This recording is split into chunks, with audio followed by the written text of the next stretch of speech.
একেই বলে ভেতো বাঙালি। বাঙালি ভাত ছাড়া কিছুই বোঝে না। আগের দিনের ভাতে জল ঢেলে রেখে দিয়েছিলাম, যা অসহ্য গরম পড়েছে, সেই জন্য এখন প্রায় দিনই পান্তা খাই।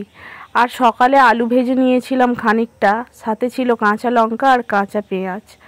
তো সেইগুলো দিয়ে এখন ভাতটা খাবো। প্রচণ্ড গরম পড়েছে, প্রচণ্ড গরমে পান্তা তো খেতে ভীষণই ভালো লাগে, তাই সকালবেলার ব্রেকফাস্টটাই পান্তা দিয়েই করলাম। দুপুরে গরম ভাত খাবো, কিন্তু সকালের টিফিনটা আমি করে নিই। এই যে পান্তা ভাত আলু ভাজা, তোমাদের কার কার প্রিয় কমেন্ট করে জানিও। আমার তো ভীষণ ভালো লাগে। আর সাথে থাকতে হবে কিন্তু কাঁচা পেঁয়াজ, যেটা থাকলে একদমই জমে যাবে। তো আজকের মিনি ব্লগটা কেমন লাগলো অবশ্যই জানিও। আর কারা কারা পান্তা ভাত খেতে পছন্দ করো অবশ্যই কমেন্ট করে জানিও। আমি তো ভীষণ পছন্দ করি। তোমরা কে কে ভালোবাসো অবশ্যই জানিও। তো টাটা।